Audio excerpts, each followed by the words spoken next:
X is Y, when it's not, it's really X. So that you're presenting a position to the revenue that actually is not reflective of the reality.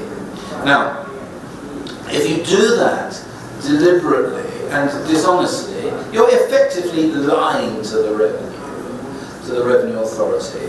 And that's going to be a form of tax evasion. In the United Kingdom, we talk about cheating the revenue. That's what we mean. It's a criminal offence. In the United States, we talk about willful evasion of taxation. And it all comes to the same thing. It's that form of dishonest, deliberate intent. Now, the very, very interesting area that we have to look at is the line between tax evasion and tax avoidance. So this is where you have to be so careful. Zach, do you want to go? Are you happy to stay? I'm happy to stay. Okay. So this line, which is often referred to, Zach, as the thickness of the prison wall, is a very, very thin one. Because you see, at the end of the day, if you are engaging in tax avoidance, you're doing it because you've actually made a decision to get your level of taxation, your incidence of tax, at the lowest possible level that you can achieve. And sometimes that can be done by putting in place structures. And the question arises, well, are those structures artificial or are they real? Now, stay with me here, because you see, if you're in the position of a tax avoider, yes, you are wanting to reduce your tax. You are not wanting to pay the full level of tax that you would otherwise have to pay without taking some avoiding action. So in that sense, you have the intention. Now you would say, anybody who's involved in this, well, yes, that's all very well. We have the intention to reduce the extent of our tax liability, but we don't have the intention to do it dishonestly. We're doing it within the realm of what the law allows. And that was the essence of Zach's comment when he said to you that you don't pay a penny more in tax than the law requires you to do. Well, you see, a sentiment like that is one that nobody in this room, I think, will disagree with. In fact, in the jurisdiction I come from, we fought a civil war and chopped a king's head off over that. So, we're not going to quarrel about the importance of the rule of law and saying that you don't pay a penny more tax than you're required to do. But what happens when you artificially put in place an arrangement that if it wasn't otherwise there, that the tax liability would be much greater?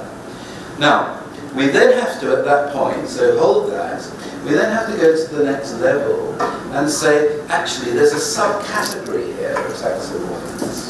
There's a quite benign, acceptable form, and then there's what is called aggressive tax avoidance. Well, what is aggressive tax avoidance? Well, I suppose it's tax avoidance which is a bit more aggressive.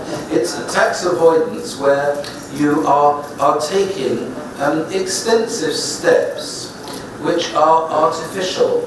The judges tend to talk about this as a contrivance. And so the test becomes, in tax avoidance terms, because we have to see whether a tax avoidance arrangement works or it doesn't work. And the test for whether or not it works or it doesn't work will be, as time-honoured test across jurisdictions, well, is there any commerciality here in the arrangement that's been put in place? And that would be the standard way of looking at this. So you say, well, all right, where's the line? Well, the line is that if it's a contrivance which is artificial, whereby there's no commercial substance to what is being done, then an issue arises, and invariably that tax avoidance arrangement will be struck down. Now, this is the really difficult area. When there's aggressive tax avoidance, where there is no economic substance, commercial substance to the arrangements, when does it cross that line into tax evasion? And I think you can see from what I'm saying, if we just hold it at this point, it's a very narrow line, which is why I make the comment that from your perspective, most of you in the room working for governments, you are going to want to be very careful in what you agree to when you are dealing with the people that Zach represents, to make sure that that line, I'm not suggesting Zach would cross it, but there are others out there who would and do, that they haven't crossed that line and taken you from an arrangement that is tax avoidance into one that actually is tax avoidance, but it actually is in reality tax evasion. Because if you have a structure which involves offshore companies, whether we're talking about transfer of pricing or invoicing, whatever it is, but if you have structures put in place where there are other parties introduced into the arrangement, and there is no commercial function for them, and if their function is only to act as a conduit to take money out of the system in some way, then I would say to you, if that's being done deliberately, and watch my words carefully, you are coming close, you are drifting into the territory of tax evasion. Okay? I'm not saying that it necessarily is, I'm saying that you are drifting very close and into it. And what converts it? Well, I suggest to you that what converts it is actually whether or not the revenue authority is being misled. Because if the revenue authority really thinks that there's some commerciality to this, and in reality there is none, then that's what, in my book, as a criminal lawyer, we would call fraud. And in this context, we call it tax fraud. And so you have to be so careful. So you have to look to see, when you're being told about these structures, whatever they're for, however they're being packaged, that there is genuine commerciality there. Because if there isn't, not only will it fail, but you're vulnerable to a revenue authority turning around.